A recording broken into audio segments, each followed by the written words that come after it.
మాతృదేవోభవ. ఇప్పుడు 16వ తారీఖు మార్చి నెల 2025 నుండి 22వ తారీఖు మార్చి నెల 25 తారీఖు వరకు ఈ వారం రోజులు ద్వాదశ రాశుల వారికి గోచార ఫలితం ఏ విధంగా ఉంది అనేటటువంటిది సశాస్త్రీయమైన పద్ధతిలో తెలుసుకునే ప్రయత్నం చేద్దాము. కుంభరాశి వారికి 16వ తారీఖు 3వ నెల 2025 నుండి 22వ తారీఖు మార్చి నెల 2025 వరకు, అంటే ఈ వారం రోజులు గోచార ఫలితాలు ఏ విధంగా ఉంటాయి అనేది సశాస్త్రీయమైన పద్ధతిలో చెప్పుకుందాం. ఇందులో అతిశయోక్తులకి తావే లేదు. రేపు తెల్లారి ఇప్పుడు కోటీశ్వరుడు అయిపోతావు, ఎవరో స్త్రీ నీ జీవితంలో ప్రవేశిస్తుంది, కోట్లు తీసుకొచ్చి ఇచ్చేసి పోతుంది, ఇట్లాంటివి ఏమి ఉండవండి. అక్కడ శాస్త్రం ఎంతవరకు చెప్పిందో అంతవరకు చెప్పడం. అలాగే కొన్ని గ్రహాలు బాగాలేవనుకోండి, ఏదో మిన్ను అంటే ఆకాశం విరిగిపోయి మన నెత్తిన పడినట్టుగా, ఏదో పిడుగు నెత్తిన పడిపోయినట్టుగా మిమ్మల్ని భయభ్రాంతులు చేసేది కూడా లేదండి. ఇది కేవలం గోచారము, మీ జాతకానికి అనుసంధానం చేసుకుని చూసుకోవడానికి మాత్రం ఉపయోగపడుతుంది. అలా అని చెప్పేసి దీన్ని తక్కువగా చెయ్యొద్దండి. దీనికి ఉండే గోచారానికి ఉండేటటువంటి ప్రభావం గోచారానికి ఉండనే ఉంటుంది. అలా అని చెప్పి తక్కువ చేయడానికి లేదు. అలా అని చెప్పి భయభ్రాంతులు కావద్దు, అలా అని చెప్పేసి ఎక్కువ ఎగిరి గంతే వేయక్కర్లేదు. అంతా శాస్త్రీయంగా జరుగుతుంది. కానీ మనం తెలుసుకోవటం ద్వారా ప్రతికూలంగా ఉన్న గ్రహాన్ని అనుకూలంగా మార్చుకోవడానికి ప్రయత్నించేద్దాం. ఇక్కడ మనకి ఈ కుంభరాశి వారికి జన్మంలోనే శని యొక్క సంచారం జరుగుతోంది. అంటే ఇక్కడ మీకు ఏలినాటి శనిలో ఒక భాగం అండి, ఆ విధంగా జరుగుతోంది ఇక్కడ. అలాగే మీరు మీనంలో కూడా, మీనరాశి వారికి కూడా శని ఏలినాటి శని ప్రభావం ఉంటుంది. ఇక్కడ జన్మంలోనే శని కాబట్టి ముఖ్యంగా ఆరోగ్యపరమైనటువంటి విషయాల్లో కొంచెం ఇబ్బందులు కలిగించే అవకాశం ఉంటుంది. అలాగే మన యొక్క ప్రవర్తనలో కొంచెం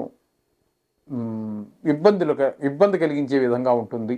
అలాగే మన ఆలోచన ధోరణి మారుతుంది.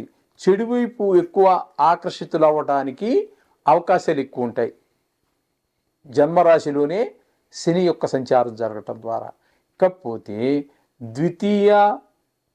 ద్వితీయ స్థానంలో మనకి 4 గ్రహాల యొక్క సంచారం జరుగుతోందండి. రవి, బుధ, శుక్ర, రాహువు 4 గ్రహాల యొక్క సంచారం ఇక్కడ జరుగుతున్నది. తద్వారా ఇక్కడ 4 గ్రహాల యొక్క సంచారం జరుగుతున్నది. అలాగే చతుర్థంలో గురువు యొక్క సంచారం జరుగుతున్నది. పంచమ స్థానంలో కుజుని యొక్క సంచారము, అట్లాగే అష్టమ స్థానంలో కేతు యొక్క సంచారం జరుగుతున్నది. ఇక్కడ ఇందులో ఎన్ని గ్రహాలు ఈ కుంభరాశి వారికి అనుకూలమైన ఫలితాలు ఇస్తాయి, ఎన్ని గ్రహాలు ప్రతికూలమైన ఫలితాలు ఇస్తాయి, ఏమేంటి, ఏ గ్రహాలు ఏ ఫలితాలు ఇస్తాయి అని తెలుసుకునే ప్రయత్నం చేద్దాము. ఇప్పుడు శని గురించి మనం చెప్పుకున్నాం కదండి. ఈ విధమైన ప్రవర్తనలోనూ ఎక్కువగా చెడువైపు ఆకర్షింపబడడం ఇట్లాంటివన్నీ జరుగుతుంటాయి. ఆలోచన ధోరణి బాగుండదు. ఆ విధంగా మనకి ఫలితాలన్నీ చెడు ప్రభావాలు ఏలినాటి శనిలో ఒక భాగంగా మన జరుగుతూ ఉంటాయి. ఇక ద్వితీయంలో రవి యొక్క సంచారము శుభప్రదమైన ఫలితాలను ఇవ్వజాలడు. కుటుంబంలో భార్య పిల్లలకి కావచ్చు అనారోగ్యాలు పొడసూపే అవకాశం ఉంటుంది, ఆదాయం తగ్గే అవకాశం ఉంటుంది. ఈ విధమైన ఫలితాలన్నీ కూడా ఇక్కడ మనకి మాటలో కఠినత్వం పెరుగుతుంది. ఈ విధమైన ఫలితాలన్నీ రవి ద్వారా జరుగుతున్నాయి. ఇక బుధుని యొక్క సంచారము, శుక్రుని యొక్క సంచారము వక్రగతిలో సంచారం చేస్తూ ఉన్నాయి. కాబట్టి ద్వితీయ స్థానంలో ఉన్నటువంటి బుధుడు మనకి శుభ ఫలితములను ఇవ్వజాలడు. కానీ అదే ద్వితీయ స్థానంలో వక్రగతిలో ఉన్నటువంటి శుక్రుడు మాత్రం మనకి మంచి ఫలితాలన్నీ ఇస్తూ ఉంటాడు. మంచి ఆలోచన, మంచి ప్రవర్తన, చెడువైపు ఎక్కువగా వెళ్లకుండా ఉండేటట్టు పరిస్థితి కల్పిస్తూ ఉంటాడు శుక్ర భగవానుడు.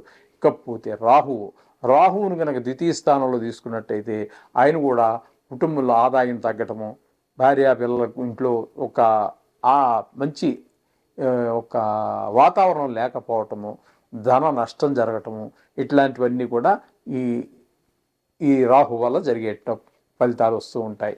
ఇకపోతే చతుర్థంలో గురువు కూడా అనుకూలమైనటువంటి ఫలితాలు ఇవ్వజాలరండి. గృహ సౌఖ్యం ఉండదు, వాహన సౌఖ్యం ఉండదు. అంటే దాని ఖర్చులు పెరగటం. అదే ఏదో కొనాలనుకున్నారు, ఇల్లో, సైకిలో, బైకో, లేకపోతే ఇల్లు ఖాళీ ప్లాటో, ఏదో ఖాళీ స్థలం ఏదో కొనాలనుకున్నారు, అవి ఏవి కూడా నడవండి. అలాగే ఈ చతుర్థంలో గురువు ఉండటం వల్ల కూడా మనకి ఈ ముఖ్యంగా ఈ రియల్ ఎస్టేట్ వ్యాపారులకి అనుకూలమైన ఫలితాలు రావండి. ఇకపోతే పంచమంలో కుజుడు, ఈ పంచమంలో కుజుని యొక్క ఫలితం కూడా అనుకూలమైన ఫలితములను ఇవ్వజాలడు. ఇక్కడ పిల్లల్ని ఇబ్బంది పెట్టే పరిస్థితులు ఉంటాయి. పిల్లలకి గాయాలు అవటము, చదువు మీద శ్రద్ధ తగ్గటము, ఆటల మీద శ్రద్ధ పెరగటము, ఇట్లాంటివన్నీ జరిగే అవకాశం కుజుడి వల్ల కలుగుతూ ఉంటుందండి. అలాగే మీరు ఏదైనా తీర్థయాత్రలకు వెళ్ళాలనుకున్నా కూడా వెళ్ళలేకపోవచ్చు. మీ చేతిలో డబ్బులున్నా కూడా పరిస్థితులు అనుకూలం కావు, అంతేగా. ఆ పరిస్థితులన్నీ కల్పించేది ఇక్కడ మీకు కుజుడు కల్పిస్తూ ఉంటాడు. పంచమ స్థానంలో ఉన్న కారణంగా మీరు ఒక గుడికి వెళ్ళాలనుకున్నా, దైవ దర్శనం చేసుకోవాలనుకున్నా వెళ్ళలేని పరిస్థితి ఏర్పడుతూ ఉంటుంది. ఇకపోతే అష్టమంలో కేతు సంచారం జరుగుతుందండి. అష్టమంలో కేతు సంచారం శుభ ఫలితాలు ఇవ్వదండి. ఇక్కడ అది కొన్ని కొన్ని కొన్ని సందర్భాల్లో కొంతమందికి ఏదో పనిష్మెంట్ జరిగేటువంటి అవకాశం, అంటే అది ప్రిజనింగ్ అనండి, లేదా అంటే జైలు శిక్ష పడటం కానివ్వండి. కొంతమందికి కళత్రపీడ అంటే భార్య వియోగం, ఇట్లాంటివన్నీ జరిగే అవకాశం ఉంటుంది. పెద్ద దుఃఖం వచ్చే అవకాశం ఉంటుంది. హఠాన్మరణం, ధన నష్టం, ఇలాంటివన్నీ జరిగే అవకాశాలు కూడా చాలా ఎక్కువగా ఉంటాయి. అవమానాలు, పరాభవాలు, ఇవన్నీ పొందవలసినటువంటి పరిస్థితులన్నీ ఈ కేతు మనకి అష్టమ స్థానంలో ఉండి ఈ కుంభరాశి వారికి కలగజేస్తూ ఉంటాడు. అందుచేత ఈ ముఖ్యంగా చెప్పాల్సింది ఏంటంటే, కుంభరాశి వారికి ఒకే ఒక్క గ్రహం అండి అనుకూలమైన ఫలితాలు ఇస్తూ ఉన్నది. అది ఏంటంటే ఒక్క శుక్ర గ్రహం మాత్రమే ఈ వారం అంతటికీ మీకు అనుకూలం ఉన్నది. మిగతా గ్రహాలు ఏవి అనుకూలంగా లేదు. మొత్తంగా చెప్పుకోవాలంటే ఈ 12 రాశుల్లో కొంచెం ఎక్కువ ఇబ్బందికరమైనటువంటి పరిస్థితులు ఏర్పడేది కుంభరాశి వారికే. కాబట్టి చాలా జాగ్రత్తగా ఉండండి.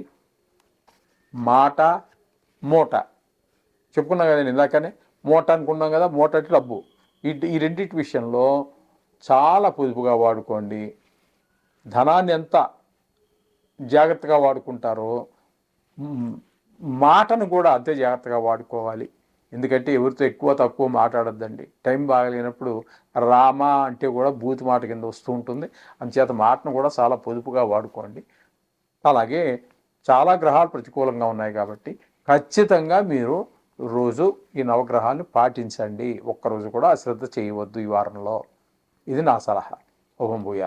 మీనరాశి వారికి 16వ తారీఖు మార్చి నెల 2025 నుండి 22వ తారీఖు మార్చి నెల 2025 వరకు గోచార ఫలితాలు ఏ విధంగా ఉన్నాయి ఈ వారం రోజుల పాటు అనేది సశాస్త్రీయమైన పద్ధతిలో మనం తెలుసుకునేటువంటి ప్రయత్నం చేద్దాం. వీరు కూడా ఏళ్నాటి శని ప్రభావానికి లోనైనటువంటి వారే. మీనరాశి వారు కూడా ఇక్కడ జన్మరాశిలోనే అంటే మీనరాశిలోనే 4 గ్రహాల యొక్క సంచారం జరుగుతోందండి.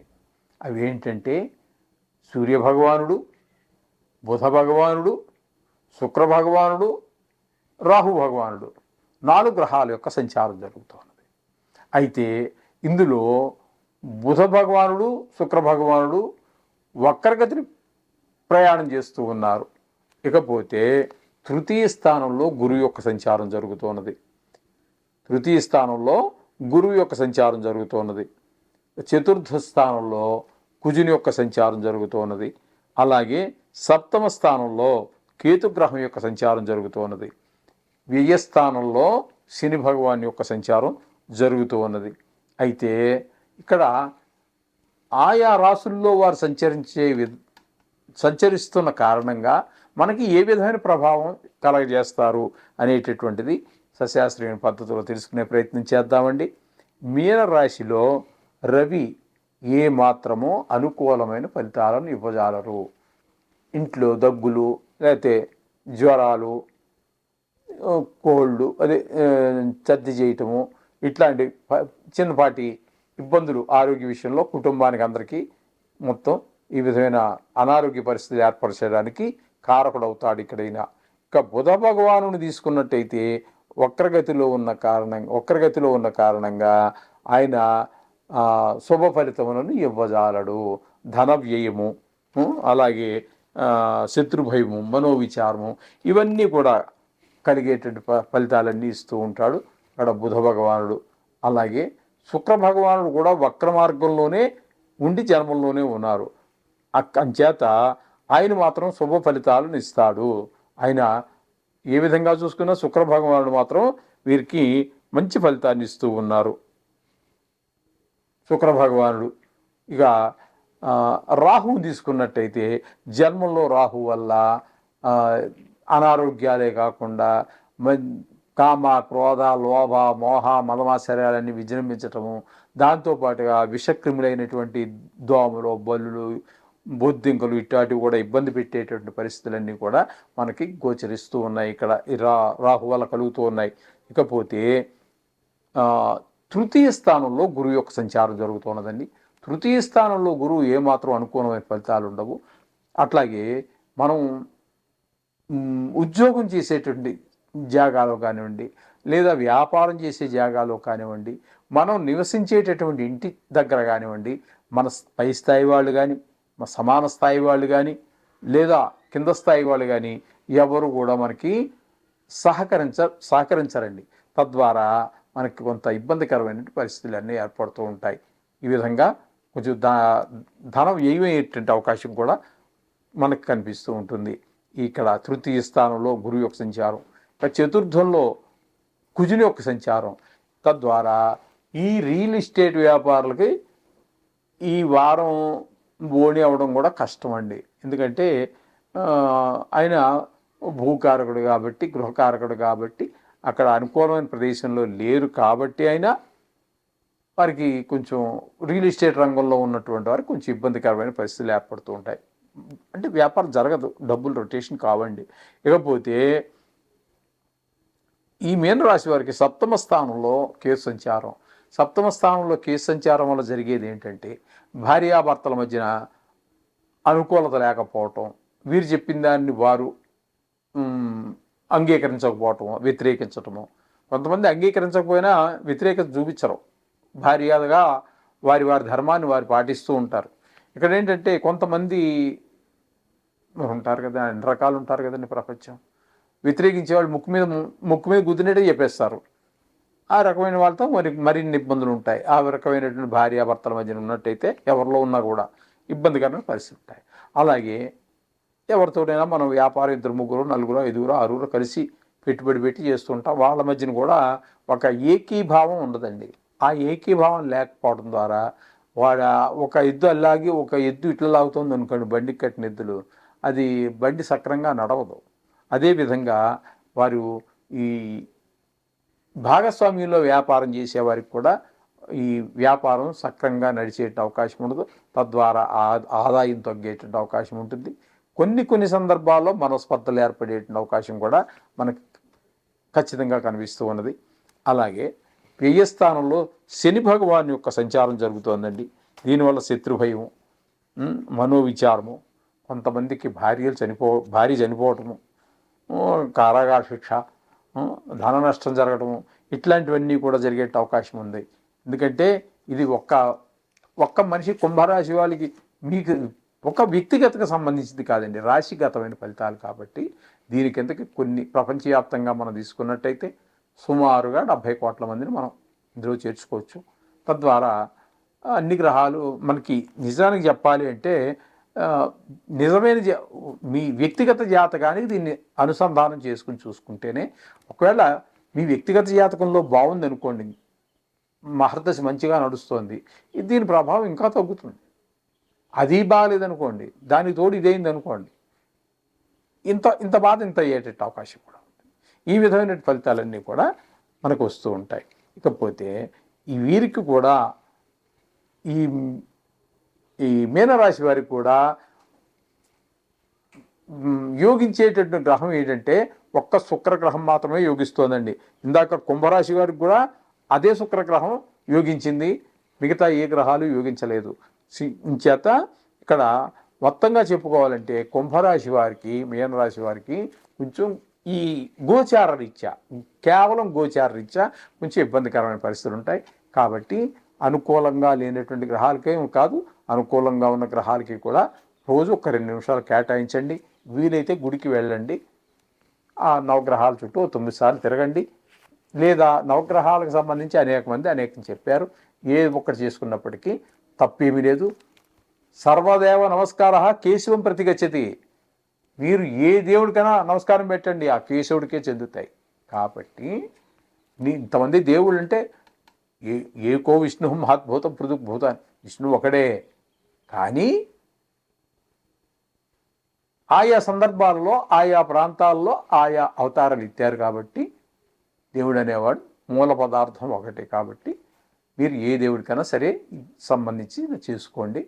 ముఖ్యంగా నవగ్రహాలు చేస్తే మంచిదని నా అభిప్రాయం. కేవలం ఏంటంటే వీరికి ఇంకో పని లేదండి, వీరు కేవలం దీనికోసం నియమింపబడినవారు. కాబట్టి చేత ఈ నవగ్రహాల సంబంధం చేసుకున్నట్టయితే చాలా మంచి జరిగే అవకాశం ఉంది. శుభం.